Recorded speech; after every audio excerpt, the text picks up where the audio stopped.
Yo, we live on location. Me and the blackest one sitting here in our houses in city beautiful Orlando, Florida. And we got one of the finest to come through Orlando. We got Mr. Penny Hardaway, multiple time All-Star, Memphis legend, NBA legend, now coaching at the University of Memphis. Penny, we appreciate you pulling up, big dog. My man, I love y'all, man. What up? Appreciate it. First of all, man, we appreciate you coming on the show, rocking with us, man. We go way, way back. No doubt. Just how you embraced us from the door, man. I always appreciate that. I always had a high regard from you since then, man. And been a big fan of yours, but we definitely appreciate you coming on the show with us. Yeah, no, I appreciate y'all, man. Honestly, huge fans. When y'all boys came in, y'all came in and kicked the door open, though. That's what I was loving because y'all wasn't scared of nothing. Y'all was balling, and it was crazy, man. Y'all had it going, man. So to do that was just something that's just showing respect of how I felt about y'all and y'all game at the time, for sure. Man, appreciate it. When you first got to the league, who was the first person to bust your ass? Let's see. We talking about in practice first. Wasn't nobody in practice. Let's see who we play in preseason. Probably Tim Hardaway. Tim Hardaway. I think we played them in preseason, and it might have been Tim if I'm thinking correctly because he was nasty. You already know Q Rich. I already know. Man, Tim was hard, man. Hard nosed. I know you was talking trash too, ain't he? Oh, he ain't gonna stop talking. And he gonna be getting it in and getting it done for sure. Nah, I feel that. Memphis, Tennessee. Growing up in Memphis, who put the ball in your hand to start you on this journey to basketball? You know what's so crazy? The hood pretty much put the ball in my hands. I moved with my grandmother when my mom left when I was like 5 years old. We had a group of dudes in the neighborhood that was like hooping. And I came outside and they just put the ball in my hands, man, like some cats just around the hood. They were just saying, hey, man, we're gonna have you, start off ball handling, 6, 7, 8 years old or whatever. And that's what happened, man. I just got blessed to be in a neighborhood that was a basketball neighborhood. And they put that ball in my hands. Who did you see to make you get the love for it? Like, man, that's what I want to be when I grow up. You know what's so weird about that, D Miles, is I didn't see nobody that made me feel like I needed to go do that. It's like once I got it, it was like God gifted me with that. It's like I just started dribbling, and I felt like as I got older, around 13, I felt like I was different because all the little one-on-one battles we was having in the hood, I was winning all those, and it was like easy. It wasn't hard. So I was like, man, I got a gift. I knew early, I was like, it's something different about me with this basketball. It's like God just gave me those abilities. So I didn't grow up just watching somebody going, man, I want my game to be like his in the neighborhood. It's just working my own game with the basketball by myself, dreaming and imagining how I wanted to be. And because we was playing them little one-on-one tournaments in the neighborhood, I just would always work on my game just in the street. At what point did you like transfer, your game from being in the hood and the one-on-one tournaments to start getting to the organized, and then you really started to see what was going on? Yeah, when I was in the 9th grade is when I played my first organized AAU. I was playing junior high, but it's like 9th grade is when I saw like that next level of playing with an AAU team. And we pretty much stayed in the state. We didn't leave the state. We didn't really travel everywhere. It was like a church team. Memphis Idlewild was a church. And we just went from here to Knoxville to Nashville. And it was just, that was the experience early where I was like, okay, I'm playing against some other teams. And I could see then playing against those other guards that it was different. Not until the next year, my 10th grade year, I went to the Memphis YMCA, and we went around the country. And that's when I started playing the Adrian Autry's, the Derek Phelps, all the big boys that went to Carolina, Duke, all these places, and started matching my games up against them.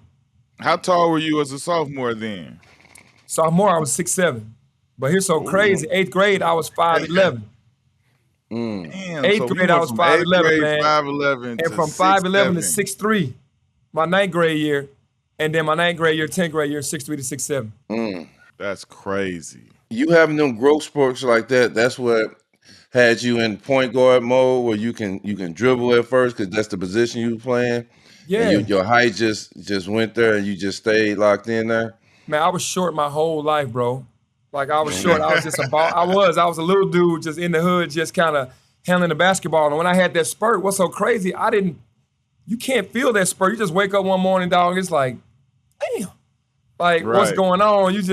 Everybody else looking at you like, bro, you growing. But I kept Yeah. all those guard skills though. I never lost my guard skills. Did any coach try to take you off the point and put you like at a big man position because you was tall enough? You know, none of my coaches did that. Like my junior high coach, he just let me hoop. And then when I got taller, my high school coach kept me at the guard. He never tried to put me at the forward. Oh, that's what's Man, up, that's man. special. That was a blessing right right there because back in my 6'5", day, 6'6" in high school, get to you the a post. center or a power forward. No doubt. Yeah. No, They'll he tell didn't do you that. not to dribble the ball and all that. When did you understand that your game was nationally known? Like your peers and everybody started to notice this kid from Memphis is one of the top players in the nation. Yeah, we went to Boo Williams. I'll never forget. I was in 10th Boo grade. Williams. Went to Boo Okay. Williams with the YMCA, and we played against Riverside, New York Riverside. And they had all Riverside these Church. Riverside Church. And that was Adrian Archery, who ended up going to Syracuse. Derek Phelps went to Carolina. Brian Reese went to Carolina. Charnel Scott went to St. John's. And we beat them in a championship game. And I went there unknown, unranked, and left. And the next week, I was the #1 sophomore in the country. That's how they did it, though. The following, like going against them and beating them, the next week, I was the #1 sophomore in the country. Went from unknown to #1 sophomore in the country, which is crazy. Y'all know that was real crazy. Yeah. And I know y'all remember the name Rayful Edmonds, the big-time guy that was in D.C. He was at that game, and after the game, he said, if you come to Georgetown, I got a Mercedes just like this for you right now. And I remember that, bro. He was at that game. Yeah.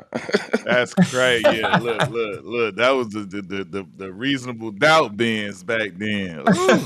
No doubt. So playing in that and coming off of that tournament and coming back home to Memphis being the #1 sophomore, how did your junior year look? The confidence was like through the roof for your junior year? Yeah, it went from me being a guy that knew I could hoop to straight Freddy Krueger, Jason Voorhees. It went kill mode. It went like none of y'all, all y'all in trouble. Like I was nice with it, but then after that, showing that summer, and I got that ranking, it just took me into another stratosphere mentally. I was like, oh, I got to murder everybody now. Like they recognizing me now. I got to go do it. How was it coming back to the city and like, you know, you was already like Memphis, a small town, but then like the whole country, you know, how was it from being embraced by the city once they see like, man, we got a hometown kid that then blew up and made good and the whole country know about him?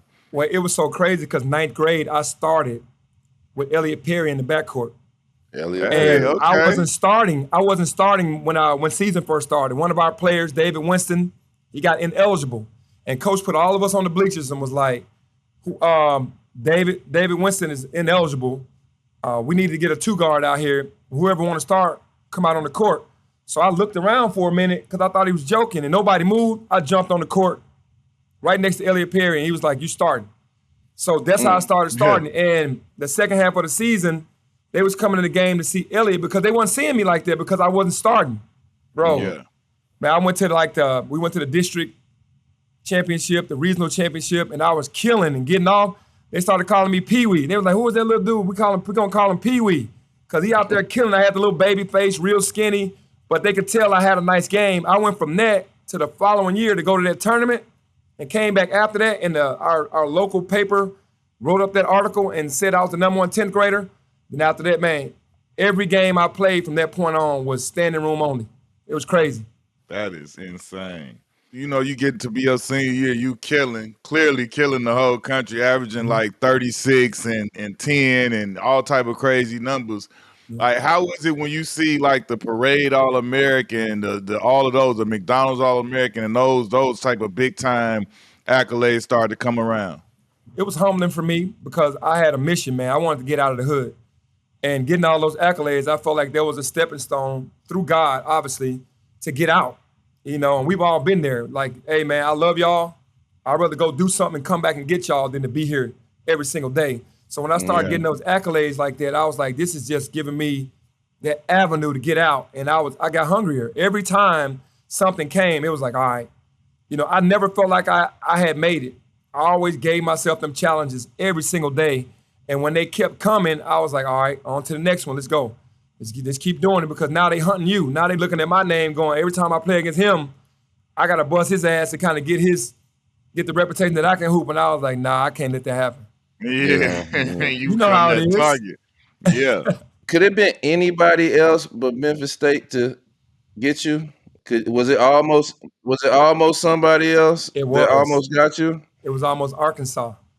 And the reason Ooh, why is Nolan Richardson. Nolan Richardson. I played AAU with Corey Beck, and I grew up playing against Todd Day and Elmer Martin because they won the championship in '94 when they beat Duke in the national championship game. Yeah. Those are my guys. We grew up playing AAU together. So when I went on my visit, all of them, they had 5 Memphis guys on the team, and Ron Hury, rest in peace. He was a rookie of the year, or freshman of the year, his freshman year at Arkansas. All of them from Memphis. So Coach Richardson came and grabbed about 6 or 7 Memphis dudes and had all them down there. When I went on my visit, I was like, dang, man. That was close, though. The Arkansas thing was close. That'd been dope. But I got a story on Big John, though. Big John Thompson called me. He said, and rest in peace to Big John, he said, hey, boy, I heard Larry Finch got you covered. I said, he said, no, tell me the truth so I don't waste my time. I said, yeah, I'm probably going to go to Memphis State. He was like, all right, I appreciate you saying that. Big John scared the hell out of me. I wanted to play for Big John. I wanted to play for Big John. Big John retired on me because that's all I seen. Yep. You All-American and everything like that, recruited by everybody. But when you get to freshman year, you got to sit out because you got to get your grades. So tell me how that impacted you and how that, like mentally, how that messes with you when you got everything that you got going on, but then you got to sit out and you see all your other freshmen getting to play. Yeah. So what a lot of people don't know is my 10th grade year, my mom moved back. And by the time my senior year came around, I was all everything. My mom took a job at like 6:30 a.m. where she had to be at work at 6 a.m. And bro, I just started wilding. I wasn't going to class. I was just chilling. I'd show up for practice, show up for the game. Just one of them crazy stories. Everything my grandmother taught me and how she raised me, bro, it went out of the window when my mom moved back because my mom gave me all kind of freedom. And not blaming her for anything, but I was at home and I was just kind of wilding. So I didn't pass the ACT. I never took the ACT or SAT serious. I went in, didn't really study, like I'm going to pass it, and never passed it. So when I went to Memphis State and had to sit out, bro, it was devastating because I was like, this is the first time that I really haven't had ball. Ball has been a part of my life since I was 5 years old. And I started thinking, you hustling backwards now, dog. If you ain't going to do your schoolwork, you can't move forward. And it wasn't like I was a bad student. I just didn't like the test. I didn't like the ACT or the SAT. So I just was like, I'm just going to pass it, right? So we all did. At the end of the day, I got there, got with a great academic advisor. Her name was Jenna Pickens. And she just took me under her wing, man, and made me understand that this is what it's going to be. We're going to help you where you're having problems, and you're going to get this. And, bro, it wasn't hard at all. I just kind of locked in. And then I'm playing in the intramural over at the rec center with the students averaging 60 and have a whole crowd in there at the game, dog. We had more people in the stands than our regular team doing the game, watching us play. And it was just one of those wild freshman seasons, man, where I just had to do intramural. We couldn't practice back then. So all I did was my work, and then I had to go play in the rec center with the regular students. That's crazy. So since you couldn't practice and move around your freshman year too, you got into where somebody tried to rob you. Can you tell us about that story? Yeah, well, being from Chirac and East St. Louis, y'all know what it is. Hey, and Memphis is right there. So at the end of the day, we were just in the right place at the wrong time because we had went to play ball. Obviously, I had to go find ways to get some hooping in because I couldn't practice. So I went to play at this gym on a Sunday night with my cousin. Got over there, hooped, dropped him off, and when we left, he called back and said, hey, man, I left my wallet in the car. Turned around, went back, and while we're waiting on him to come and get his wallet, I noticed this car driving by. I watched it. I'm not thinking about it. It drove past us, drove down the street. I could see the street, went about 3 houses down, turned around, drove back, past us again. So I'm still, waiting on him to come out. Me and my boy in the front seat talking. The same car come by again. Go down the same street, turn around. Now I'm like, man, somebody lost? What's going on? It ain't registering, bro. I'm from the hood, so I guess I'm waiting on him to come out. It's kind of got me distracted. So he never came out. We was like in an old Jeep Cherokee. I hopped out, popped the trunk, grabbed his wallet, and right when I was about to go in, that same car stopped right behind me right there when I had the trunk open. And they was like, hey, can you tell us how to get to Bartlett? Now, Bartlett is like this rich-ass neighborhood. And I knew them dudes weren't looking for ballers. Germantown. Everything went back through my mind. When they went down, I said, damn, they got me. That's the first thing I said. And they hopped out the cars with baseball caps on and basically just drew down on me, and I went straight to the ground. They robbed me. They robbed my boy, took him out of the front seat, put him on the ground, and they got in the cars and drove off. And by the time they got probably like 60 feet away, 70 feet away, they just started busting back at us, like, don't try to come at us. And I ducked the first couple, and then the third one hit me in the foot. And I got hit, and I told my boy, I said, man, I think I got hit in the foot. He was like, bro, you lying. And at this time, now my cousin come out of the house. My aunt come out of the house. Where the hell was y'all at 30 minutes ago? I'm on the ground holding my foot like, damn, bro. The bullet went inside of my right foot, and it went through the end and broke all these bones and just lodged in between my big toe and second toe. And, bro, it broke all my bones in my right foot. And I got rushed to the hospital, and it hit national news. Crazy. That is crazy. What was you thinking? Did you think it was over with? Like, bro, I didn't know because I couldn't step down on my foot. I was like, damn. And then obviously, you know, you're going to get the worst news when you first go to the hospital. So they do an x-ray, the bullet's still in there. And the doc was like, man, the way your toes, the way they broke your toes, we don't know if you're going to ever be able to plant and do the same thing ever again. I'm like, bro, is this it? Like, is this it? And I'm like, God, please don't let this be it. I'm praying. I'm like, God, come on. So my foot ended up healing better, but they didn't get the bullet out because it was lodged like in the web part of my foot. It had broke all those bones and just kind of sat in between the web.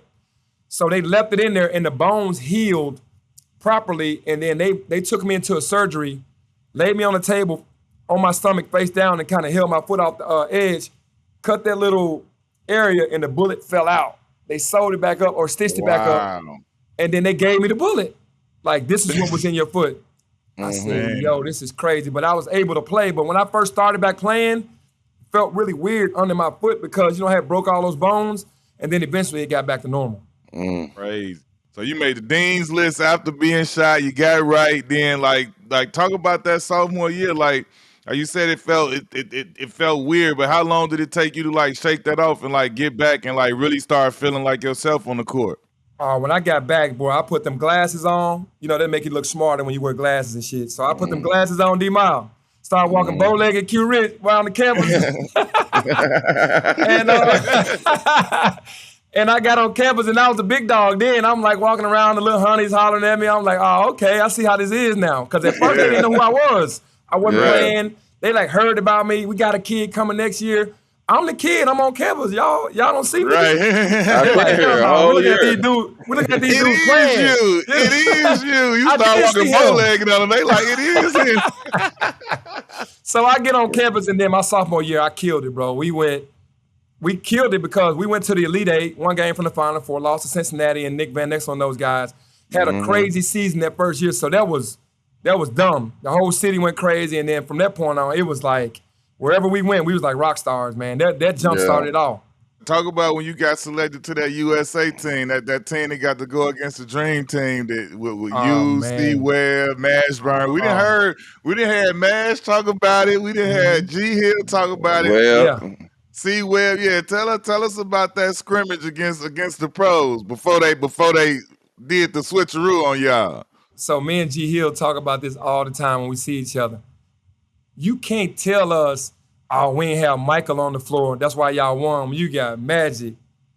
You got Bird. Bird didn't play either, but you got Magic. You got all these Clyde Drexler. You got Scottie Pippen. You got all these dudes, right? These are Hall of Famers, our idols. Dog, we had to go at them. Y'all know what y'all would have did. Come on, we would have been doing all this up in that one. Hey, Q-Rich. It was like that, though. We was like, hey, y'all, we was 7 of us. Rodney Rogers, we was like, look, we going to go at these dudes because they're not going to respect us if we don't. And once we got hot and started dunking that jump, C-Well was dunking that jump, Bobby Hurley was diming, me and Mash was rolling, C-Well was rolling, Allen Houston, and we was like, damn, man, we just beat the Dream Team. And then the next day, they tell the referees, I know they told the referees, y'all better not call a foul. We're going to beat their ass. They came in the next day, and they beat out. Hey, they beat us by like 90 or something like that. It was like, bro, it wasn't even close. And we was like, all right, bro, we don't mean no harm. We good. We just want some respect. That's all. We They good. came back like we serious and we mad today. Like, Hell yeah. They was talking about, well, MJ, we sat MJ out and Bird was over there laying down. You still got Chris Mullin. You got all these dudes, man. Come on, man. Don't give us a little credit and say they balled and they shocked the hell out of us, because we did. We shocked them dudes that day. We did. When you first heard it though, like when you first heard that they want you to be part of select team with all the other top college guys, and like you, no disrespect to Memphis, but you Memphis State, these guys are big time universities in the sense of North Carolina, Duke, Michigan, and all that stuff. How was that just to hearing your name being a part of that list? You know, your peers respecting what you're doing down in Memphis. Yeah, man, I just basically, man, first of all, my grandmother was like a real Christian-based woman, so she always kept me in church and always kept me with that, you know where your blessings come from. So when it first happened, I was like, thank you, God. Everything about me is going to be that first.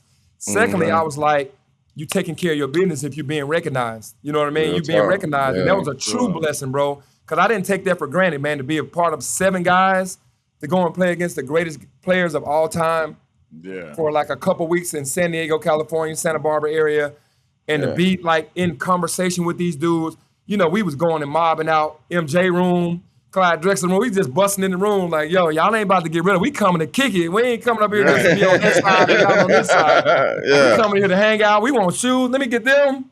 Let me get them. I'm just saying, we were just being dudes that was just saying, hey, man, we around our idols. We going to hoop, but we're going to take all this in. And I'm going to tell you, there was another switch that went off my brain. When I got back from that and went back home, my game went to another level, because I'm like, if I'm going against Michael Jordan and Magic Johnson, all these guys, man, y'all dudes, again, I pressed forward, man, because I was like, I'm closer to my goal.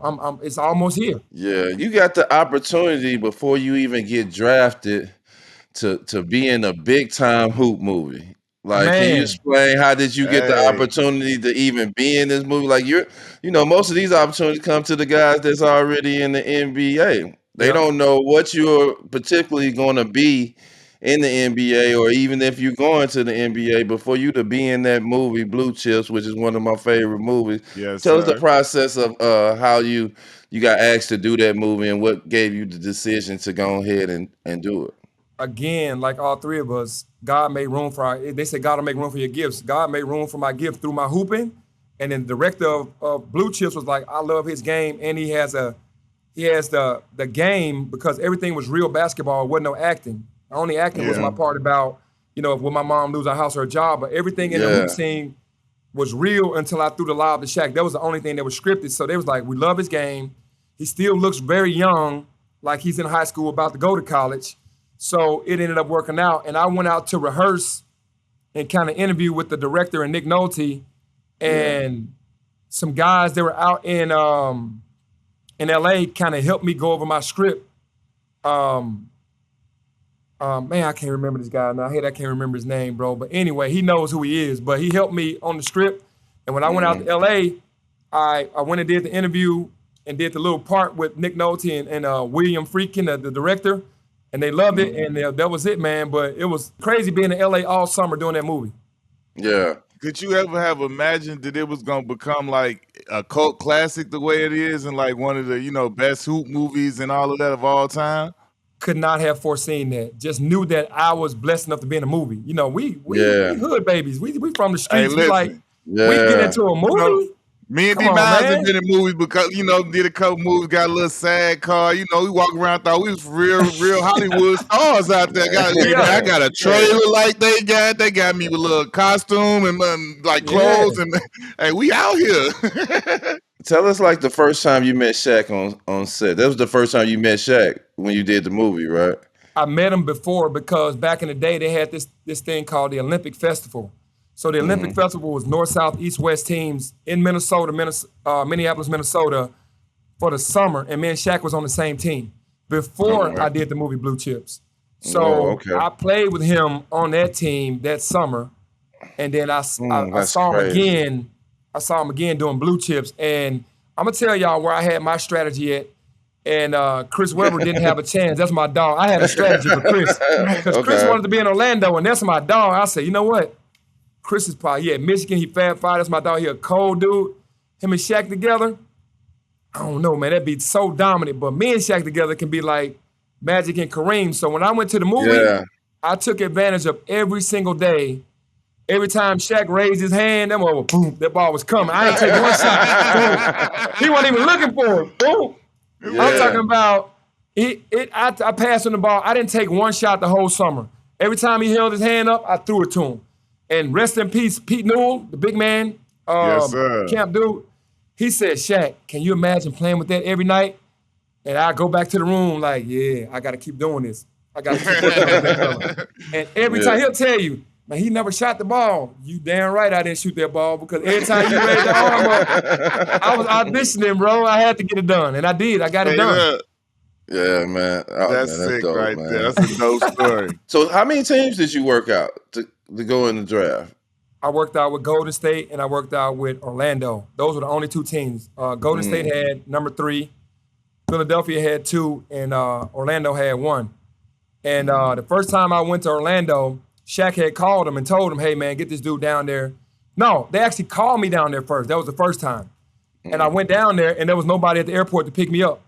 So it was one anchor dude. It was one anchor dude down there to interview me. I was like, man, who is this dude?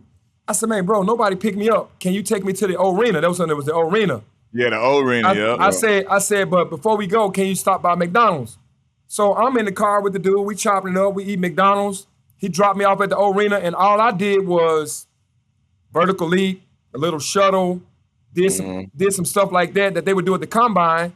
I never saw nobody in management or nothing, and then I left. So when I got back to the movie, I told Shaq, I was like, bro, they just took me in there and just took some measurements or whatever. But the dude that picked me up from the airport and took me to the McDonald's was Stuart Scott, bro. It ended up being Stuart Scott. What? That's crazy. He was in Orlando doing anchor work, and I didn't know who he was. And he was like, yeah, my name's Stuart. And it ended up being Stuart. We laughed about that our whole careers, bro. Rest in peace, Stuart Scott. The great Stuart Scott. Damn, that's crazy. Hey, that's cooler than the other side of the pillow. Now, So I went back and told the big homie. I said, big homie, oh, they tripping. They didn't even bring me in to do nothing. He called back down. They know Shaq. Yo, what's up? What y'all doing down there? Y'all need to get him back down there. So about a week, 2-3 weeks later, they brought me back, and I scrimmaged against the team. They had Anthony Bowie guard me, and Dennis was in there, Nick was in there, all my, everybody except for Shaq. And I put on, and they loved everything about it. And I was already doing with Shaq what I needed to do, and it just worked, bro. It worked. That's what's up, man. How was it for you actually, like, when you went to the draft? What was your draft at? It was in Detroit. It was actually in Auburn Hills. Their arena used to be out in the suburbs, in the boondocks. In the palace. Trust me, I worked there. Yeah. So that's where it was. So that's where our draft was, out there. Yeah, that's you still back from the era. I think we was the last year, our year, where they used to go around like that, because like Detroit, whatever, different teams, home states, and that's where the draft would be. Like our draft was in Minneapolis. After that, now it's New York all day long, and now they get to party in New York the week of the draft and have a beautiful time. City. So how was it when you went to the draft? Like, did you get like taking your family? Who all did you take with you and everything? Yeah, I took, at the time, it was my mom, my grandmom, a couple friends, and my girlfriend at the time, and that's it. Those are all the people that went with me, and my agents. That's who all sat at the table.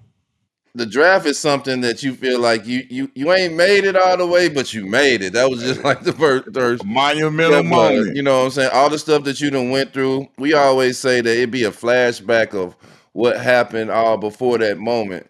Yeah, you kind of get that flashback of all the hoop you done did, when you was younger to get to this point. How was that for you? No, it was crazy, man, because obviously we all know how it is. I watched my mom struggle. She left me when I was 5 years old trying to pursue a career, traveling around the country. She would just send me postcards from wherever she was. I go, San Diego. Okay, she's in Alaska. Okay, she's in Atlanta. She just traveled all around the country trying to make it work. And when she moved back, she didn't have anything. So she worked at that convenience store that I was selling, gas station that I was telling you about when she had to go to work at 6 a.m. And that's the best job I saw my mom have, pretty much.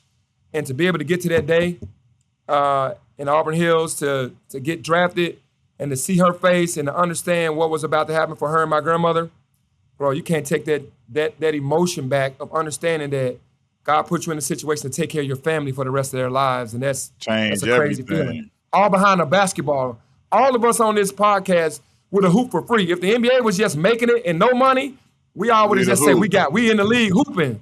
But to get paid millions of dollars for it, come on, man. Yeah, that's the icing on the cake, now with the cherry on top. Yes, sir. Did you know before the draft, before they picked the number 1 pick, that they was gonna swipe picks? Was it discussed with you, or you didn't? You feel like you put your bid in and you hope it happened? I feel like I had did enough, but there was another anchor from Orlando. He told me if Chris Webber goes first and I go third, that they were going to swap the picks. So I kind of had an inside. So when Chris went first, I didn't flinch. Sean Bradley went second because Philadelphia needed a big man. That's why Orlando picked Chris Webber, because if I would have went first, Philadelphia would have picked Chris Webber. Yeah. And that's why they went 1 and 3rd. Yeah, so if it would have been Orlando, Golden State, Philly, I would have went first. Chris would have went second. But because they had to do it that way, and Chris, number 1 pick overall, that's my dog again. But because Philly was right there in the middle, Golden State was like, we need a big man. We don't want Sean Bradley. We want Chris Webber. And Orlando was like, well, we want Penny. So when they got the pick and I went third, I knew they was gonna flip it. That's crazy. That's dope. Yeah, that's dope right there. Before getting drafted by the Magic, had you ever been to Orlando before? I did not as a player. We went to Tampa, Florida for an AAU tournament. I had never gone to Orlando. But that was about it. I had never gone to Orlando before I got drafted there. But I knew what it was all about, though. I was like, this is where it's at right here. Yeah, I was gonna say, what was your thoughts when you got settled in down here to City Beautiful? I said, I'm going to Disney World, like after the quarterback won the Super Bowl. I said, I'm going to Disney World, mama. But I got in town, and I was like, bro, I know it was just, to me, it was the weather. I said, I'm going to have great weather year-round. I'm playing with Shaq. I'm like, I'm good. Can't lose. That's why me and the blackest one down here now, you just said it. Great weather around, year-round. Can't beat the weather. And y'all had some of the hardest jerseys out there in the league, man. Y'all jerseys was super hard. But tell us about your first year. You know, you got Scott Styles, the wild man, who's the point guard in front of you. But just tell us about, your first year. You was running up for Rookie of the Year. Finally getting there playing with Shaq and kind of, showing what you can really do. Yeah, I was starting at the 2 with Scott Skiles. Shout out Scott Skiles. Scott helped me a lot, man. He could have been an asshole about everything because they was like this new rookie, but dude was just a true professional, man. He was a true professional. He taught me how to get it done professionally. I say that because on the court, he was all about business, and he was one of the toughest dudes to ever get on that court because he wasn't the most athletic. He wasn't the fastest, but he will fight your ass the entire game, and he was so smart, high IQ. And, man, that just taught me a lot. And midway during the season, the Magic came to me and was like, are you ready for your moment?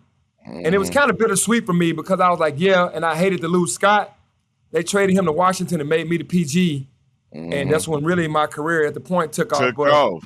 But man, I hated to see Scott leave because, that was my dog. He helped me out a lot. You know how it is in the league. Talk about how that feels to like get that opportunity and you make the most of it. And now you in that light, you ball and you take runner up the Rookie of the Year with C Webb, but like you definitely on the whole landscape map now. Everybody know who you are. Yeah, no, I was just like in that moment, I was ready for my moment. Like they always talk about, man, don't beg for something and you ain't ready for it. Like be careful what you ask for. I asked for it, I begged for it, and to be in that position, even though I wanted Scott to stay. But when I got that moment, I was like, I'm kicking the door in, man. I'm 6'7". Yeah. I'm post these little point guards up. I'm gonna make my presence be known right away. And I know that's what y'all did. Q Rich used to always take his ass to that post. And D Miles was on the perimeter more than Q Rich. Q Rich was like giving that jump. So I went to the post, and then I started posting up them little guards and was like, this is how I'm gonna make my effect on the game. 6'7".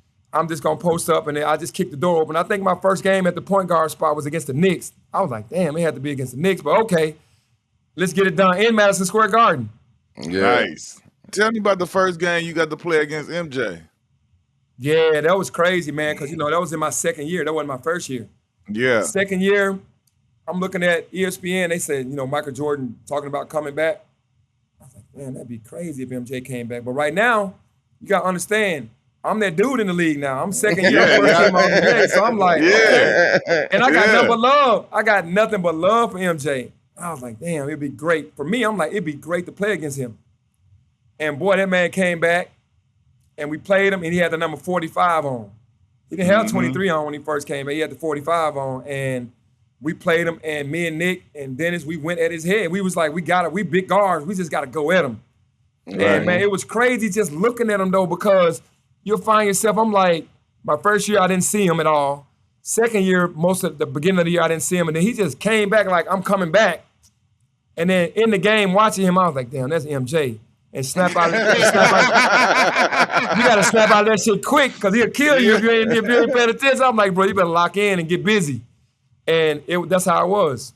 Your All-Star experience. Tell us about the first time when you heard you making the All-Star game, and tell us about that famous starting lineup when they called starting lineup. And MJ ripped your pants. And I just remember in my head, you look back like, man. And then you just had to hold your pants and walk and give everybody depth. Yeah, so obviously, man, besides a first team All-NBA type of vote, to be an All-Star, man, that's all the stars are gonna be there. The best players in the league are gonna be there.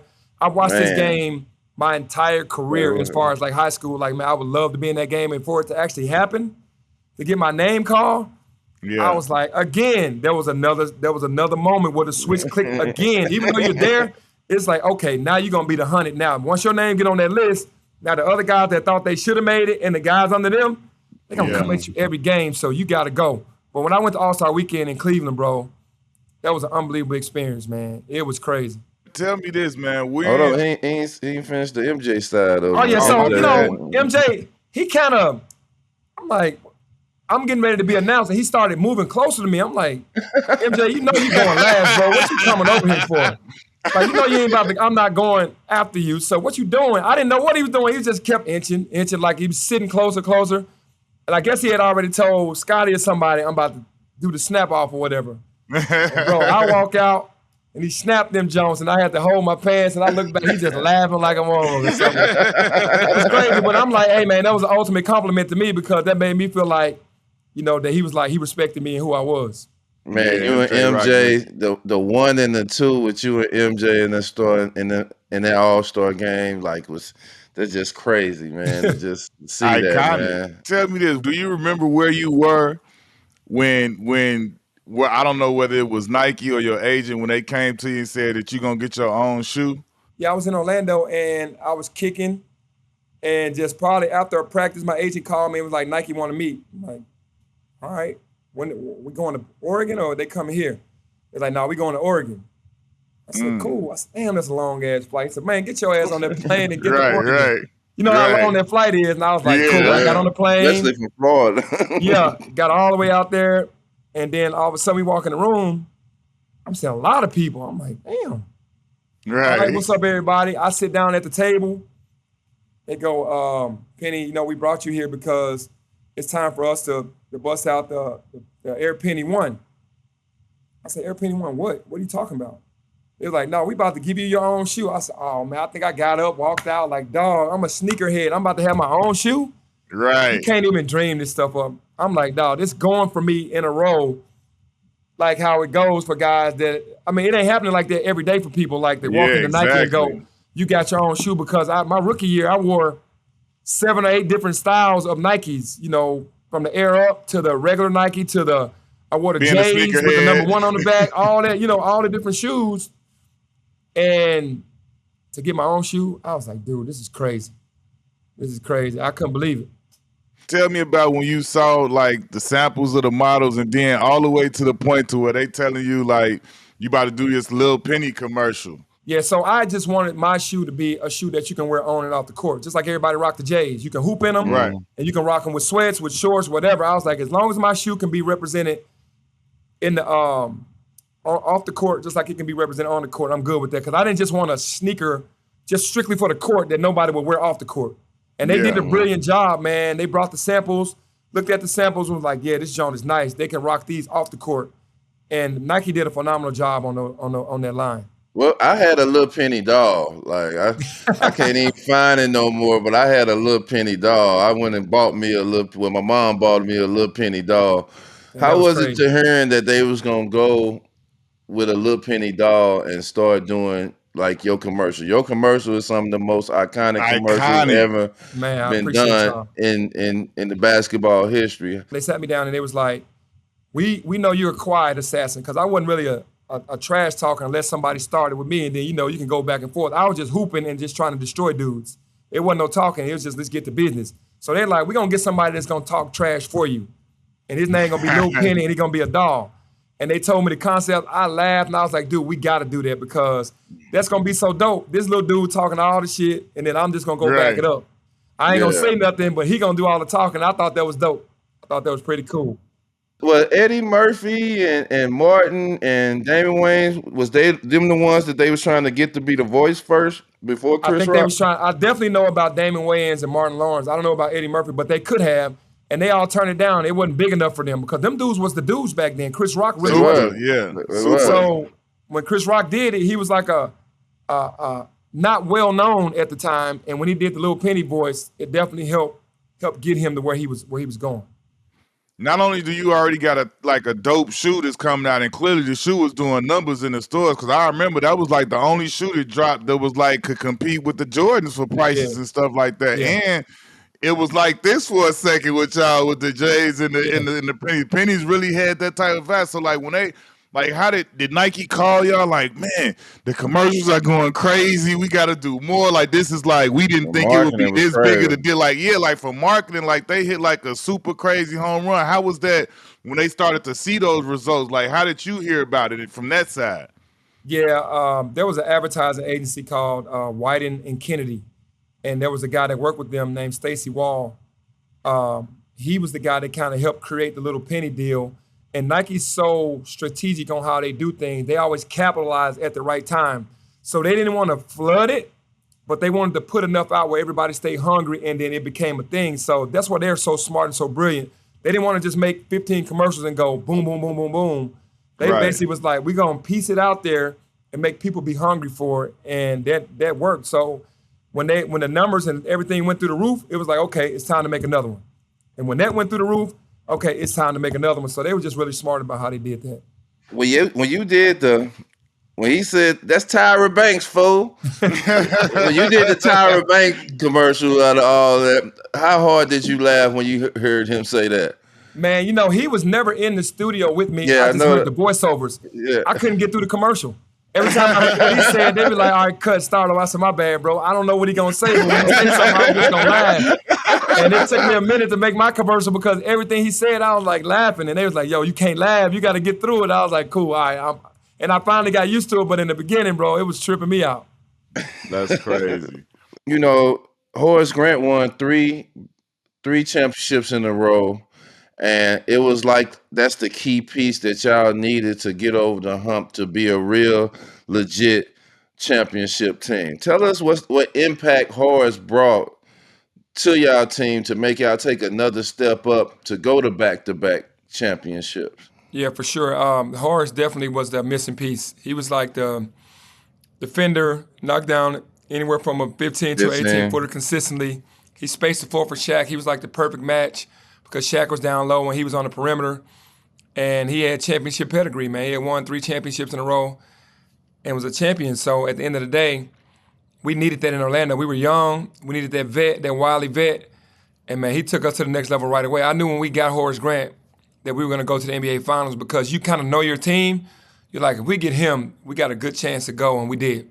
Getting Horace and having the season y'all had, fast forward to y'all playing the Bulls now. Now it's playoff time. This ain't regular season. I see Mike, and then it's all good. It's like, hey, I want to beat Mike. I don't want Mike to beat me. And y'all beat him the first time. But tell us about that series, the 45 Mike, and then he came back with the 23-1 game after he had a bad game. Yeah, I heard Darryl Armstrong telling this story the other day, which is crazy, because we all felt the same way. And we love Nick Anderson. That's our dog. But Nick was an unbelievable defender. And the Bulls had a lead on us late in the game in game 1, and MJ brought the ball up like casually, and Nick just kind of stayed in the play. Back tipped it to me. I stole it, went down, gave it to Hards. We dunked it and then won the game on that play. Pissed MJ off because I think Nick said something in the media about MJ and 45 or whatever. And then the next time he came out, it was like some I don't even know what to call this shit. Hey, Q Rich, that dude popped that, and that one with 23 looked like it had some lights on it. I said, hold up. What the hell? That ain't 45 no more. I said, oh, he on some bullshit today. I promise I said that. I said, he done went to 23. He done snapped off. He done seen Nick Anderson say something to him in the media. Ain't nobody going at MJ in the media. You crazy? I didn't think that could be done. Hey, man, I promise there was some lights on that jersey, though. That shit looked a lot lighter, brighter than it would have usually did. And that man went to work on us, bro. I'm talking about easy work. And we went to the locker room after the game like, all right. We got to regroup, and we did in Chicago, but that was some movies. They should have made a movie out that damn game because that boy popped out that 23 and didn't have 45 on no more and went to work. Y'all beat the Bulls in Chicago, and y'all raised Horace Grant up and welcome out the stadium, you know, which left a bad taste in Mike's mouth. But now y'all got to go to the finals, you know. Yeah, y'all have made it to the final. Tell us about your first finals experience. Yeah, because we were so good, I really was just hooping like, man, I'm about to give me a ring. Yeah. And then when I found out, it was between the Spurs and the Rockets, and David Robinson had won the MVP, so Dream used that as motivation to be like, I'm about to kick his ass. Yeah. Love David Robinson and Dream Olajuwon. So they won that series, and during the regular season, we beat Houston bad both games. Yeah. So I was like, oh, man, Sam, Kenny, Vernon Maxwell, oh, man, we about to go at these boys, right? Yeah, that's how I'm thinking in my mind because we won both games by 20. And we got up in the first half by, I think, like 17. We rolling. And all of a sudden, everything shifted. We shifted, and then it went nip and tuck from that point forward. Got in the second half, they went on a run. It got down to the 4 free throws. So my experience in the finals was, man, we in the finals. We playing the Rockets. We beat them twice. I'm out here hooping and freelancing and just rolling, and we about to win us a championship. And then obviously, you know, that momentum shifted, and when it shifted for the worse, bro. Yeah. What do you think, like happened? Because you in Orlando, you give up the 3 to send it into overtime. Y'all wind up losing that game. What do you think that the slip up was of not winning that? I thought that was two great matched up teams. I thought y'all matched up very well against each other in that series. It could have went either way. I ain't gonna lie. I think we disrespected them, bro, because we were too overconfident. In that game, we were up 3 points, and Nick, my dog, went to the free throw line and missed the first 2 free throws, got his own rebound, got fouled, and then he missed the next 2. So we went into the huddle. We like, we good, bro. Everything good. We're gonna take a delay of game. Back then, you take a delay of game. We're gonna see what they're gonna do. And we're gonna just Nick step out of bounds because he was guarding the out of bounds guy. And we was in the huddle, and I looked at Nick, and Nick really wasn't locked in. He was like just still messed up by missing them 4 free throws. Nick knew the magnitude of what happened, so we still going, bro. We good. We get out there. I'm guarding Kenny Smith under the basket. Dream Olajuwon is at the top of the key. He was just gonna set a little pin down for Kenny to come off. So I stayed there. Ref gave, I don't know who he gave the ball to, maybe Robert Horry. Nick didn't step out of bounds, and Kenny got away from me about 3 feet. So I said, damn, he didn't take the delay of game. Now I got to make up. The ball come in to Kenny. I jumped to block it. He went under me and made this little double clutch 3, bro, to send it to overtime. And from that point on, bro, it was just like a battle for the next game. And then we went to Houston. We were down 0-2. They were too confident, man, and they shot the crap out of the ball, man. And that one play, the free throws missed affected us on the delay of game. And then I let my guard down because I knew there hadn't been one time that we had never taken a delay of game that year. Like, if we're going to take a delay of game, we tell the ref, hey, taking a delay of game. I relaxed. Yeah. And then when I relaxed, Nick didn't step out of bounds. They gave Kenny like an edge, and he made that joint. That's tough right there. That's tough. That's a tough way to lose it. But, you know, Nick, that's my brother, man. And, you know, you never know what people are thinking in those situations. And when he missed the free throws, we should have just said, you know what, it's a wrap. Let's just get this game. We'll talk about that later. He didn't take. If he did take the delay game, the ref didn't give it to him. I didn't see him. He definitely didn't step out of bounds, and then the ref would have just blew the whistle, and we would have saw what they were doing.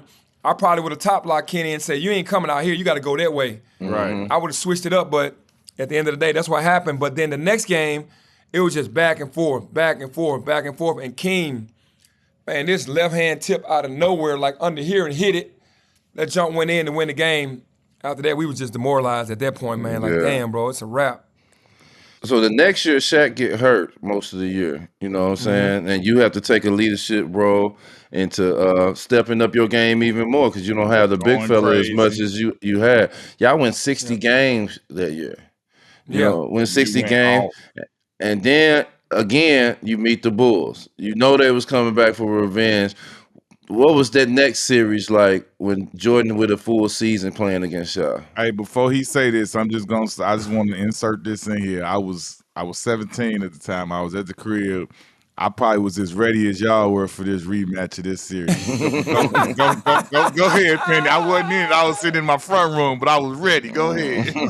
Hey, so it's like this, bro. When you have your moment, like we talked about when I had my moment, you got to be ready for it. Them boys was ready for their moment the second time around. They was mad from the year before. Shaq and B. Shaw putting hearts on it. The MJ ain't forgot nothing. He done went the whole summer eating raw eggs and raw steaks and man, and got into the Tai Chi and everything. That boy went crazy all summer and was like, all right, I'm getting them next time. So Shaq was hurt. Nick got hurt. Somebody else might have been hurt, and we went in like the first game, kind of okay. And then after that, everybody started getting injured. They swept us, bro. They took us out. And after that, it was like Shaq was gone. Everything left. It's like MJ destroyed the whole franchise behind us beating his ass the year before. Yeah. Tell us about that. Like Shaq transitioning into leaving. You know what I'm saying? Like the organization not giving him the type of money that he felt he wanted and he deserved. And he leaving something that y'all had so special. Like the last couple of years, y'all went to the finals and y'all went to the Eastern Conference final. It can't be nothing but championship next. You know what I'm saying? Y'all don't have nothing to lose. It got to be championship next. But then one of y'all biggest pieces leave the scene. How was that for you to see how that played out? Well, that was the summer that we had the Dream Team. And we were practicing in Orlando at Disney World. That's where our practice facility was. We met there and just was practicing. And the articles I was reading in the paper, bro, you know, we had young fans who didn't know any better. We had immature beat writers that were just kind of ragging on Shaq because he couldn't make free throws, right? So they was like, we don't think Shaq deserves the money that he's saying that he deserves because he can't make free throws in the clutch. Why would you pay somebody that much money? And I'm like, are y'all kidding me? Y'all got to chill. And that pissed Shaq off. So if he wasn't looking to go anywhere, at that point, the Lakers and Jerry West came in and was like, hey, big fella, they don't appreciate you down there. Come on out here to L.A. and let us kind of show you what it's like. And Orlando is a beautiful city, but when you go to the City of Angels, bro, and they start throwing out them movie contracts and all these endorsements, and you playing for the Lakers, different ball hook, line, and sinker, man, they got them. And I'm sitting in the press conference in Atlanta with all the international media, plus the American media, all the media there. It's so many media people. And this guy, I don't know what country he was from, he was like, how does it feel not to have Shaquille O'Neal as a teammate anymore? I didn't know that. I was like, when you well, first found out. Yeah, I was like, if that's the case, then that would be devastating. And then I'm looking around at Scotty and Grant and them, they looking at me like, and bro, after that was over, I found out that Shaq had left. That's the way I found out. And he came to my room the next day and was like, I apologize, bro, but I had to do it. And I was done. Damn. 1-2 punch, man. That was crazy, man.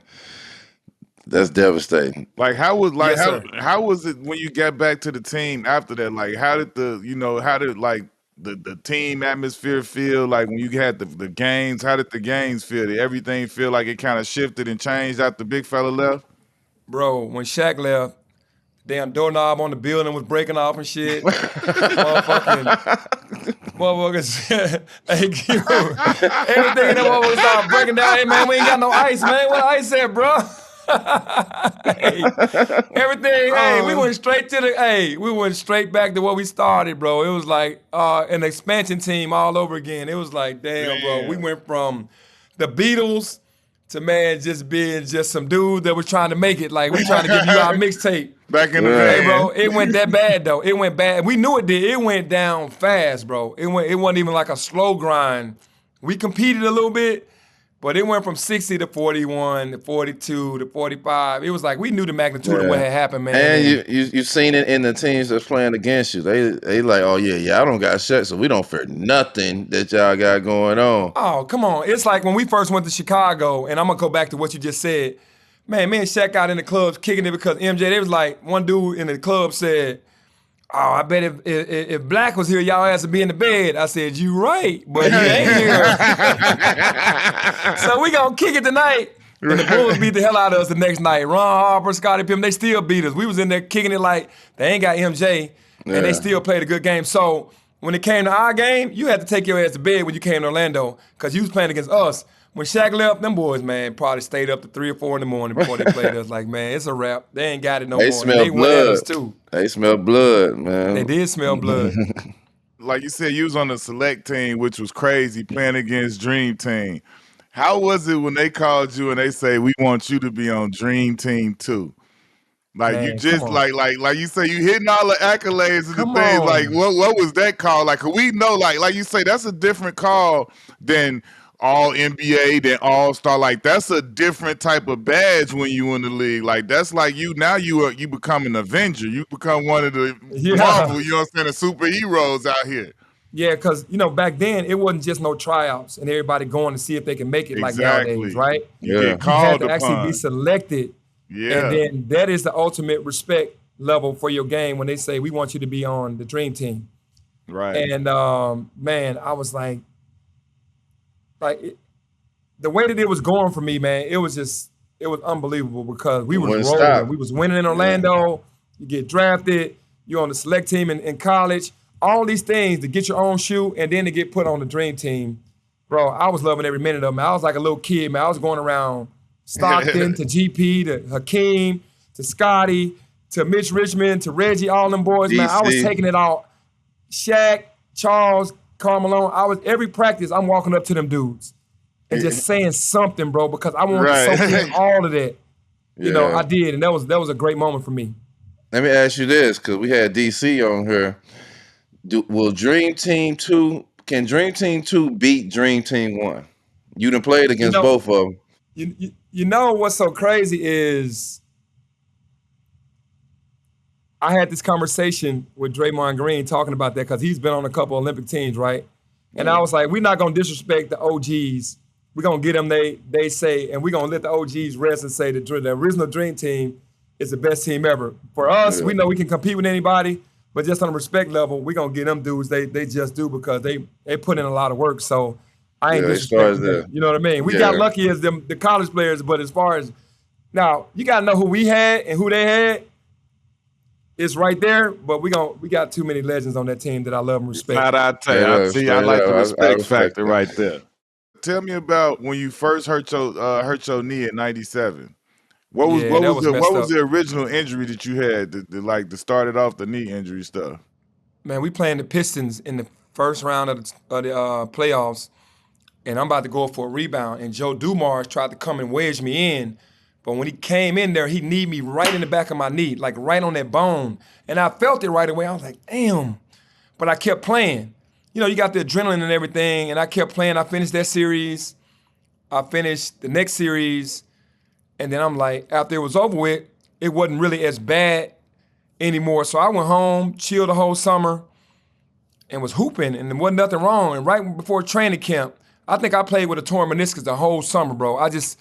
It was crazy. As soon as I got to training camp, I was like, damn, my knee back hurting like it was, when Joe hit me and they went in there and MRI. I didn't do no MRI, nothing over the summer. Got back before the season started and bro had to have surgery. It was torn. And that's when everything started going downhill from there. But that's what happened. Joe hit me. He don't even know he did that. I never talked to Joe about that to this day, but he hit me perfectly right in the back of my knee, like on the lateral side, and it was right on that bone, bro. It just felt so bad at the time, and I was like, bro, something wrong. And then I just kept playing, and it just went away. Yeah. And right when the season was about to start, found out it was torn. The NBA go on strike, and then they come back for the 50 games, but you're back healthy now, and you dominating. But what was different when you came back after that strike that you didn't have before you got hurt? I didn't have the same explosion. Even though it was like my first injury, I still felt you're going to feel a little weird. Yeah. Because it's like you got that residue still kind of left over from the surgeries. Even though they give you 3 to 6 weeks, it might take 8, 9 weeks. So in the beginning, I was kind of rusty, a little step slower, wasn't trusting it. And then as the season went on, I got better and better. But I still scored the ball because I posted up. I scored at a high clip in the post. Yeah. And I didn't really have to have everything to be down there. I just had the length and the size. Yeah. Shoot right over. And scoring in that midi. I went to the mid-range game and became one of them type of players. But, yeah, that's what changed. I kind of wasn't flying up and down the floor like I was before I got injured until later. I just kind of used the mid-post and the post area to kind of get me through until I got back healthier. When did you know, like, it was like, all right, it's time for me to leave? The Orlando, this chapter is over with. Like, did you choose to leave? Did they tell you were leaving, or did you just get traded? How did it all go down when you got traded? No, they wanted me to stay. That's when Doc Rivers came in and was the coach. But I felt so disrespected because they did me like they did Shaq kind of. It was a young fan base. And, the media was like, is Penny worth this? Is Penny worth that? It went back to that, like how they did Shaq. And I was like, bro, I'm blood, sweat, and tears in this joint. As much as I won, I want to be respected. And again, once you let somebody get away and be wine and dine by somebody else, it could always seem better, especially when you're bitter or you feel like you're being disrespected. Come on over here. We know how to treat you, bro. If they ain't treating you right, we got you. And I got with Jason Kidd, and Jay Kidd was like, man, let's go ahead and do this. And I was like, that'd be a dope backcourt. So I went to Phoenix. How was it playing with Jay Kidd? Like, Jay Kidd is one of the NBA players that I always wanted to get an opportunity to play with. But how was it, getting the opportunity to play with Jay Kidd and seeing his IQ and the way he play and the way he lead a team? Yeah, easy, bro. It was easy to play with him because, like you said, his IQ was so high. One of the fastest dudes in the league. Yes. Fearless, relentless, competitive, warrior, all that above. That dude can will a team to a win without even scoring. Just from his playmaking and his defense and his awareness and all the stuff that he had going. So he made my game easier, man. All I did was just, got in the car and roll with him, you know what I mean? So he was healthier than me, but I still had enough to kind of help him or whatever. But I kind of rode that wave, man. Dude was a monster. Yeah. He could get it done. I want to ask you, who came up with the idea of MJ wearing your shoe and you wearing MJ's shoe in the playoffs? Yeah, I think when I wore MJ's shoes, it was, before he came back. And then when he came back, they didn't have an Air Jordan that was available because he didn't make one. And then he was like, well, he called me Kid. Give me Kid shoes. Like, that's what he called me. Kid, I'm going to get these shoes, right? So he rocked them joints. And I was still sitting out there going, this man got my shoes on. Like what the hell is that? Like right there, like the only thing he did was he cut the number 1 off the back, but he just kept the shoes. He was like, I'm just going to cut the number 1 off the back. And I thought that was crazy because he's never worn another shoe outside of Air Jordan. That's what I'm saying. Never. Like, when you, like, what is that like hearing that MJ about to wear your signature shoe, bro? But I'm going to tell you this. I didn't know he was going to wear them. That's how much respect he had. I got in the game, free throw, and I looked down. Like, damn. He got on the shoes. Like, I'm tripping. I saw that. I was like, oh, we're going to beat him. Did you say? MJ ain't going to get nobody's shoes. Did you say something? Did you say something to him? Hell no. I let him do whatever. I let him be. Hell no. I said, no. I'm going to leave. I'm going to let a sleeping dog lie. Go ahead, MJ. I appreciate you rocking them joints. I ain't say nothing about the shoes. I ain't say nothing. I'm like, I'm not bothering this dude. Let him be. One of my most favorite shoes ever made by Nike is the Foamposites. Yes, sir. Like, excellent job. Them shoes, something about them shoes, they give me the feeling of the patent leather Jordans. You know, they so unique and they so outside the norm of any other shoe that's ever really been made. The reason I hate it so much because they don't make Foamposites in size 18. You know what Yeah, I'm saying? man. They go up to like a 15 or a 16 or so forth on like that. But tell us the story of how Foamposites came into play. I heard it supposed to have been for another player, but you wind up seeing them and taking and you look at them today like, man, Foamposites go from $1,000 to $10,000 to $15,000 at this point now. But it's like the icing on the cake for the whole Penny collection is with the Foamposites. So tell us the story about the Foamposites. Yeah, they never told me until way later that the phones was probably for Scotty and Scotty didn't like them. But I What? liked them right away when they Those showed was them for to me. Scotty? Yeah, I think Scotty was supposed to have been the one that got showed the phones first because you know he's champion, Damn. 6-time Yeah. champion. No, I definitely He get deserved it. all that. So, no, but we not never questioned it. I've dropped never that. known that was supposed to be for him. I never talked to Scotty about that. Me and Scotty close, but Yeah. I never talked to him about the phone because they didn't tell me right away. But I'm gonna ask him one day, like, yo, because Scottie Pippen Jr. plays here in Memphis, so he comes to a lot of the games. I'm gonna ask him one day. But when I saw the shoe, I loved it right away because I was like, this is something different. Anything different, I was gonna rock. Yeah. And I instantly loved them right away. And I put them on, and the rest is history. Yeah. Thinking about that, like you said earlier, like, you know, you a sneakerhead. For you to get your own, you know, your own sneaker, your signature shoe. When you look at that, you know, the lineup you put together, like, how did that make you feel in retrospect? Like, now, you know, you got 2020 hindsight, sneakerhead, but you, like, embroiled in the whole sneaker community with one of the toughest shoes. You know what I'm saying? Like, how that feel? Yeah, no, that's crazy, man, because I am a sneakerhead, and just to see the whole line, you know, to have all the pennies with all the phones, with everything that they've done, with the collabs, with everything, I couldn't even imagine that, bro. They went crazy with it because Nike's always about evolving and even like moving on with my sneakers and the colorways and the everything that they have going, and the everything that goes along with their sneaker, man. It is just. It's crazy just seeing that whole line, just from the first penny all the way through everything, every foam, and how it's just lasted through the times with the sneakerheads, and it's even more popular now than even what it was back when we then, first started rocking them joints. Way crazy. So crazy that they stealing them off your porch, ain't it? Like, how crazy? I Man, seen you on stole the my news, Slam man. magazine How joints, they man. coming? How did that happen? Like, what was you, when you found out they stole them off the porch? Homie so had a it cart. wasn't- He was pushing them. So I'm gonna tell you what happened. I think it was shoe setup for me because it was a delivery. I have a gate, and my house sits like 100 yards off the street. Right. They know not to ever leave anything outside my gate because they know that people will come through there or whatever. You know how it is. These poachers, they stealing packages all day. Yes. They put 27 boxes on the outside wall. Everybody driving down my street can see these boxes. Yeah. My house is 100 yards back. They didn't hit the phone. They didn't try to hit anybody to say, That was hey, set up. you at home? If you're not at home, we're going to bring these back tomorrow because this is such a big delivery. They put them Jones outside, like basically on the street, like you put your trash on the street. It was like coming to all of America. Hey, and all of them joints was a one-of-one Slam magazine collab that they only did Bronze Shoe and Sabrina Ionescu. Our three shoes were the only ones that collabed, and it was a crazy colorway. Dang. And this one dude come through there with a damn grocery store basket. And I tell you, that dude walked down the street with all kind of boxes and baskets and stuff, man. How he pushed that stuff down the street and got away with it. Made it do what it do. He made it do what it do. That's unreal, bro. That was crazy. But yeah, that's bonkers. But Nike, respect and love to Nike. They remade all those shoes and they're sending them back to me. So, because those were one-on-ones. Yeah. Those aren't going to be going to the market.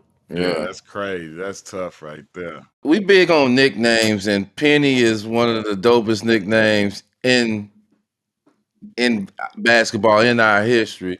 Tell us the origin of Penny, because you had Penny before you made it to the league.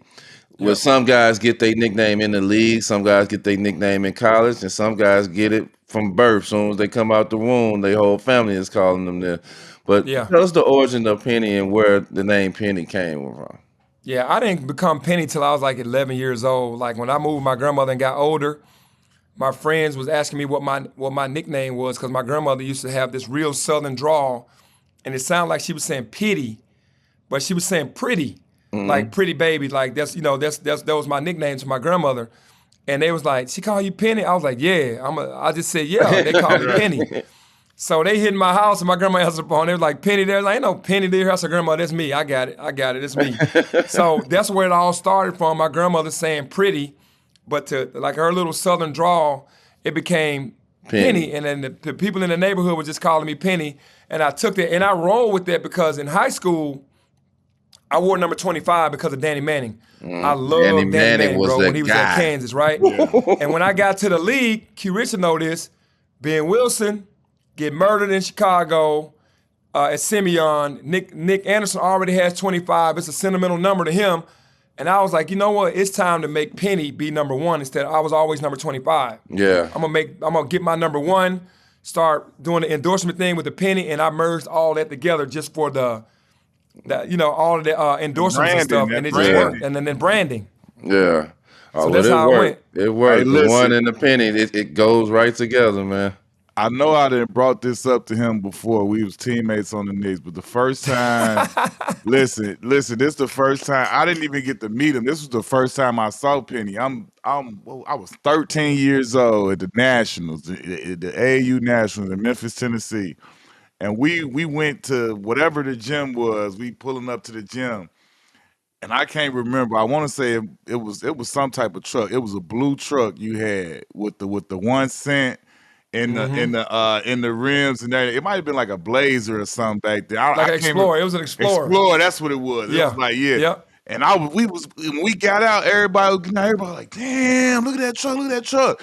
And then somebody said, look at the wheels, that's Penny car. And all of, everybody started going crazy. We get in the gym and got it like that was the first time I ever got to see you in real life. But I say that to say this, because like I always like to ask, like you say, we all come from the hood, humble beginnings and stuff that. Yeah. I want to know what Penny did when he got that bag. We know mom, grandma, we know you took it. I'm talking about along them lines or something that's fly. You might look at it now like we probably definitely look at stuff like that. Well, we seen a little bit of it, we went to the crib. I'm gonna get to that because that ain't this. That's some whole other stuff. But I just want to know on the one purchase what you did to go when you got the bag. You might look at it now like that was crazy. Cause like the house, he can't say that's crazy. I know he got his money back for that. I'm talking about something that was like a whip. You drove off the car off the showroom floor and it already depreciated. Like something that was just young boy wilding, but you got it, so you did it. It was definitely the whip game. I went and got a Lamborghini, a yellow Lamborghini, because we was in Orlando. And then right after that, I went and got a white Lambo. Right after that. That was so crazy, bro. When you say right, what exactly does right after that mean? Because in my mind, it was about 6 months. Right after that, I went and got a white one. I ain't even let it rest. Got the yellow joint right here, the white joint right here. I'm like, bro, this is crazy. I got about 7 whips my first year. Yeah. In Orlando, it's hot. Yeah, weather's great. I need a drop top. And then I did get the drop top, but at first I wanted to get the doors, suicide doors. I wanted to get the doors up. I mean, like the doors that come up, the butterfly doors. Yeah. I was like, man, I always dreamed about that.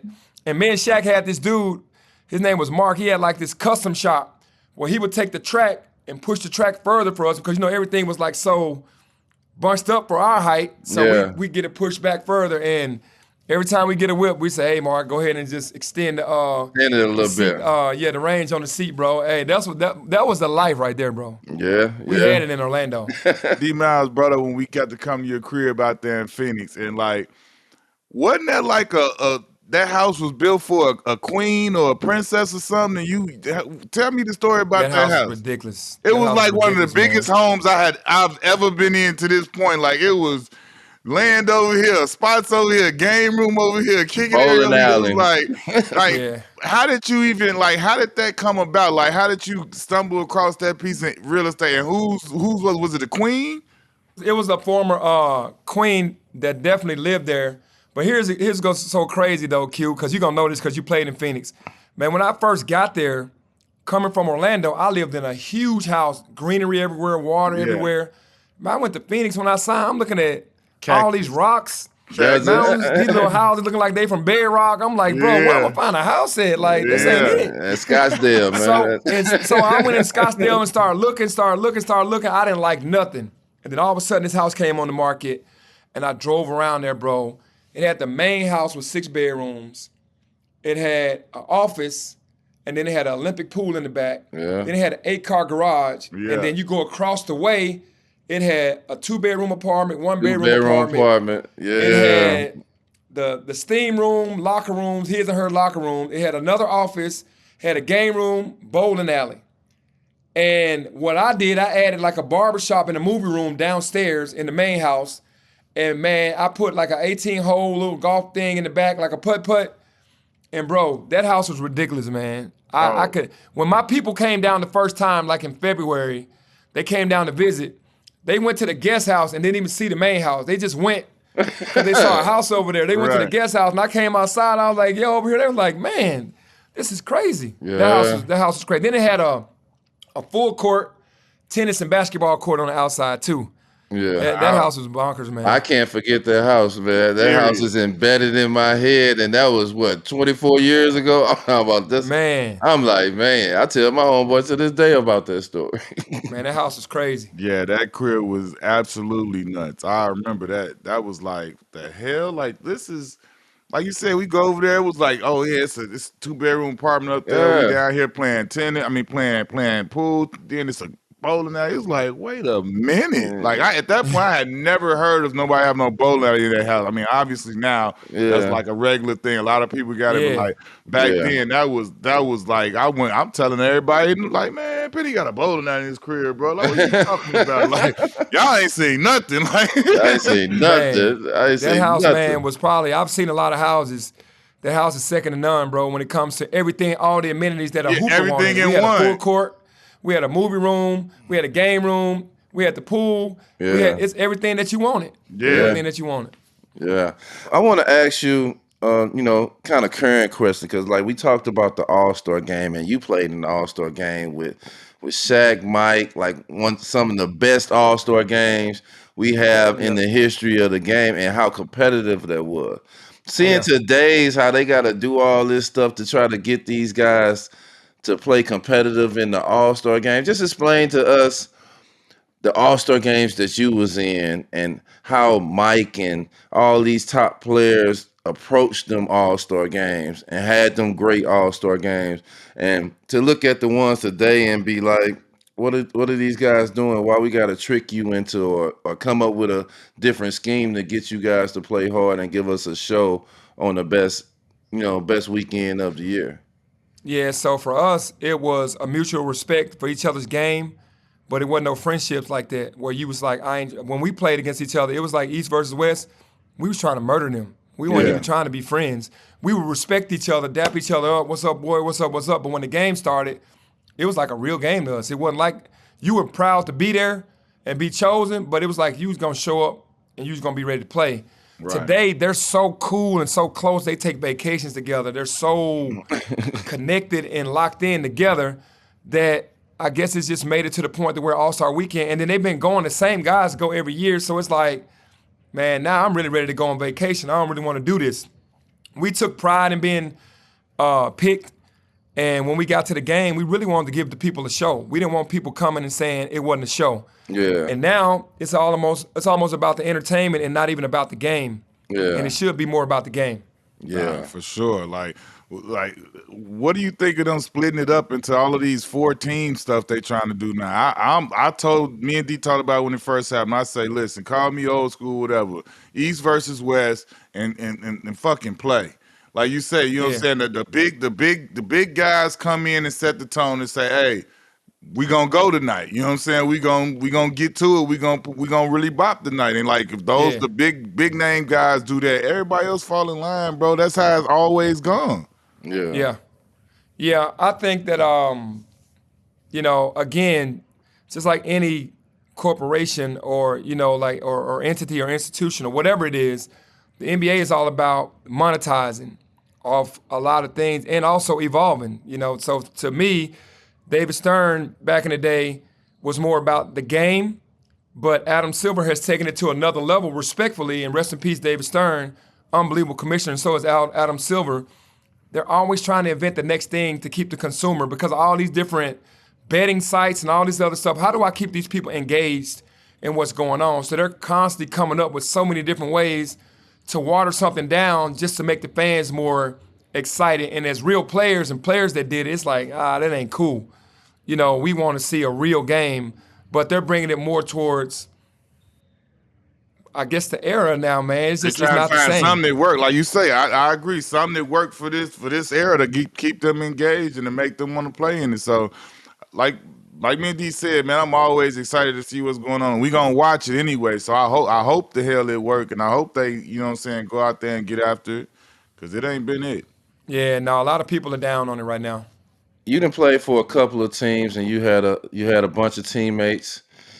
Out of all the teams that you done played for, out of all teammates you done had over your whole NBA career, everybody in their prime, if you to pick 4 other players in their prime with you at point or 2, whatever you want to play, who would be them 4 other players to make an ultimate team? Like out of my teammates over the years. Yeah, any team you play for, from whenever the Knicks, you pick them, Phoenix, they all in Orlando, don't matter everybody in their They all in their prime. prime. So, Yeah. okay, I had a lot of old heads that came to Orlando to play with me. So the first one, obviously, it would be Shaq for sure. Shaq And is then the other one, Dominique Wilkins played with us when he was like later in his career. So I got to get Neek in that thing too. You, Shaq, and Neek. Oh, Jason Kidd, because Jason Kidd was just an animal. Oh, And then I played with D Wade in Miami for a year. So you got to think about D Wade is on that list too. Damn, So you got D Wade, Shaq, Dominique, me, and Jake. Isn't Jake? Y'all small ball. So you got J Kidd. Yeah, we small ball. D Wade at the 2, you at the 3. Dominique and then at the 4. Dominique at the scoring 4. Ooh, and Shaq in the middle. That's nice nice five right there, y'all. That's That's nice all five. Hall of Hey, Fame. That's hey, look. Ooh. that's a nice 5 right there. So basically, then nobody knew Nick played with me, but he did later in his career in Orlando. Him and Gerald Wilkins did. Because y'all all know, like later in the career, you play with older guys, especially when I was playing. They still trying to help a franchise win, and when you had a young franchise like we was bringing a lot of those vets in. Yeah. That's during that crazy. time. That's a crazy 5. Start, bench, trade. Hey. Start, bench, Lord. trade. But we're gonna do sneaker edition. Oh, okay. Sneaker edition. So All right. out of your collection of sneakers, which would you start? Which one would you bench, and which one would you trade? I would say I'm starting the original Penny 1 for sure, because that's where it Penny started. with that blue check on that joint. Yeah, them Yes, sir. hard. Yes, sir. That was the one. Yes, sir. What I'm gonna bench probably is the Foam, because it came later, even though that's my probably most popular shoe. Yeah. And then I'm probably gonna trade probably the Penny 4, because during that time I was injured and I wasn't happy at all, and that had nothing to do with Nike. Right. Yeah. But the Penny 4 was that line where I was just kind of trying to make it through and grasp it through and get back healthy. So I didn't really get a chance to really enjoy that shoe as much. So that's it in my line. Start, bench, trade, point guards. We're gonna go with current. Luka, Shea, and who else? Dame Lillard. Oh, wow. Who would you start? Who would you bench? Who would you trade? Man, that's crazy, bro.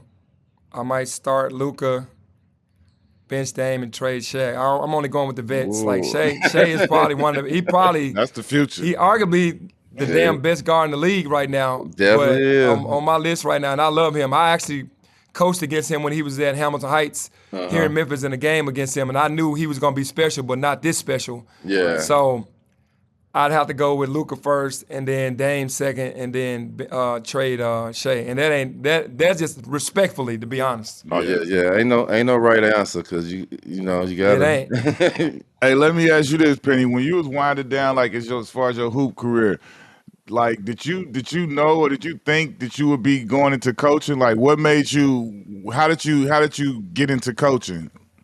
Yeah, I had no idea I was going to go into coaching, man. I went back 2008. I had just got cut by the Heat They just wanted to release all the vets because they was trying to go get a top pick, and I think the top pick was Mike Beasley, D Rose, and all them boys. So rightfully so, they was trying to get one of them, and I think they ended up getting Beasley. And I went back home, and one of my homies, if you saw the ESPN special 30 for 30, he had gotten cancer, and he was from the hood, and he was teaching a little middle school that was in our neighborhood. So while he was going through chemo, he asked me, could I come and help him coach the neighborhood team? And I did. And that's when I really got into coaching, but I didn't think I was gonna do that. I was gonna be working for ESPN, TNT, trying to get in TV and try to do some things. And went home and he asked me to help him coach, and I did, and that's where it all started. Then you just fell in love with it, huh? Yep, I fell in love with that group of kids that we started coaching, and man, had a good group. And from that point on, man, I just enjoyed it. I really loved it, and felt like that's why God gave me such a short, career as far as, being who I was, to get me back to the neighborhood, because I was back in my neighborhood coaching at the middle school where I went, and coaching the kids that I grew up with their parents, and that was pretty cool. That's crazy. Did you ever think that you would be like coaching your old alma mater and, being able to impact, Memphis the way you are? Like, because that's not a lot of times somebody get to be, as big as you are in a sport and become what you became, and then still be able to come back and actually coach. Most people that do it that big, they too competitive, they too this, they too that, Yeah. like when it's somebody your stature. So how dope is that for you to be, you are Memphis, and then you represent the university like that? Yeah, no, I didn't think I was going to coach at the University of Memphis. It just got to a situation where, the great Tubby Smith, the fans weren't respecting him enough, which is crazy because he's a legend and a Hall of Famer, and one of only 4 black coaches to win Natty. a national championship, maybe 5, 1 of 5.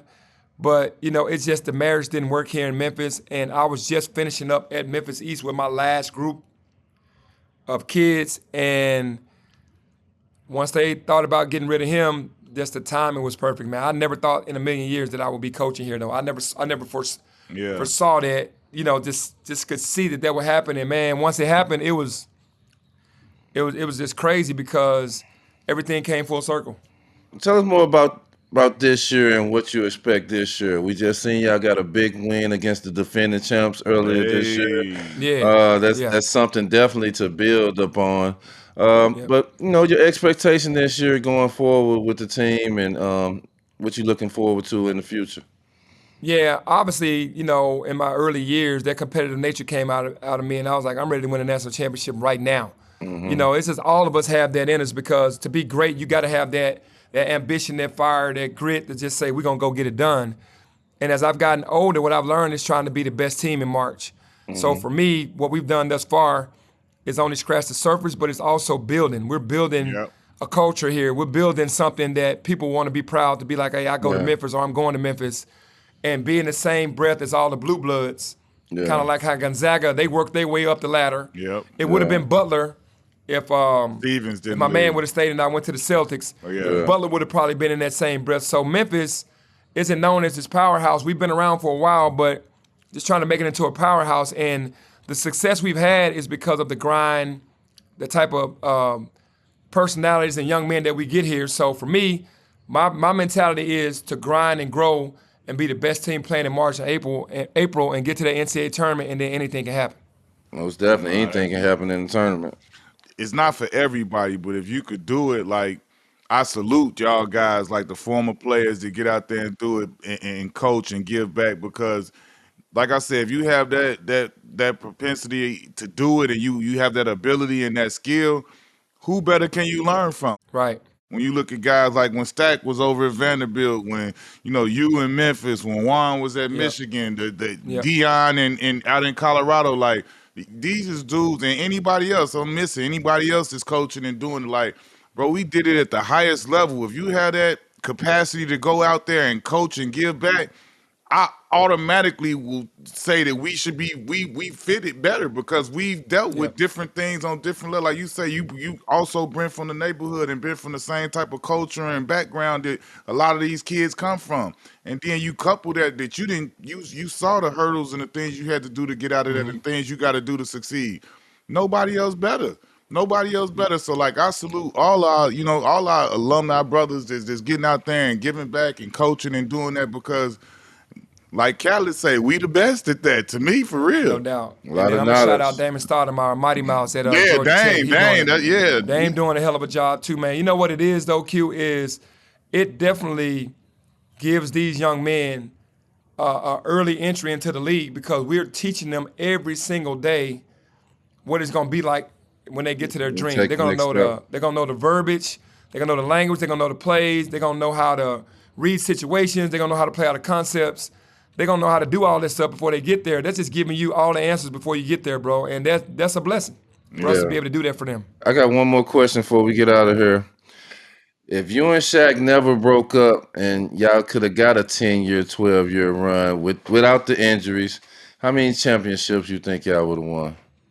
I know one for sure. Without any injuries, Shaq was just so dominant, man. You can say two, but you know one for sure because that was happening. That was coming. And sometimes you can break things up too soon. And I think Shaq wished he would not have broken it up so soon because he still could have went to the Lakers later. But we were on our way. We were on our way because MJ only had so many years left. Yeah. And once that happened, we would have just kept getting pieces and been able to build something, man. And the way that we had already played and was playing, one would have been the minimum, and you could have said 4 or 5 for sure. Because that's the level that we were on, man. We were the best at our positions in the league, and we were dominant, and you kept adding pieces around that. It was only going to be a matter of time. Only gonna be a thing. Like I said, I was Bulls fanatic, but man, I love them Orlando Magic too, man. Yeah. I got my respect in Chicago off there, though. Yes, my he dad does. lived in Maywood, and he was up there with Corey Maggette and those guys kind of helping them back in the day.